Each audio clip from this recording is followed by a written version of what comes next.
Donc pour moi, ça a commencé dès le collège avec des travaux pratiques de sciences naturelles. Donc j'ai choisi d'étudier la biologie via une filière technologique. Donc j'ai débuté ma carrière en biologie végétale au CEA de Cadarache en tant que technicienne, où j'ai étudié la perception et la réponse à la carence en phosphate par les plantes. Ensuite, j'ai rejoint le laboratoire reproduction et développement des plantes, où je suis ingénieure d'études dans l'équipe développement de la graine. Dans l'équipe, on s'intéresse aux mécanismes qui régulent la taille et la forme des graines. Donc le mieux, c'est que je vous montre. Nos travaux portent sur la communication entre les trois tissus qui constituent la graine, l'embryon, l'albumène et le tégument. Donc ces tissus sont imbriqués à la manière de poupées russes, donc ils sont difficilement accessibles physiquement et visuellement. Un des projets de recherche de l'équipe vise à mieux comprendre la régulation mécanique du développement de la graine. Donc la graine est un peu comme un ballon, l'albumène, entouré de plusieurs couches cellulaires, le tégument.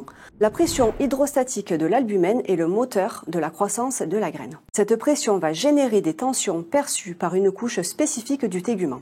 Cette couche, dite mécanosensible, va jouer un rôle de frein actif de cette croissance. Comment?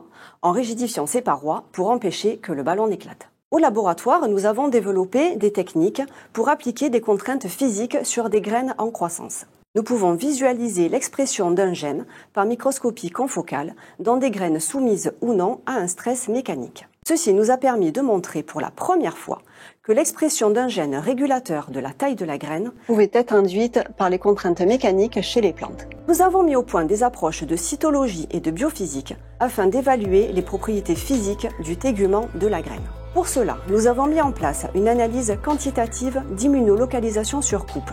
L'analyse d'un des composants des parois, les pectines, nous renseigne sur leur rigidité. Nous avons développé une technique plus directe, la rupture contrôlée des parois. Cela consiste à appliquer une force par nano-indentation à l'aide d'une pointe fine sur des graines en croissance.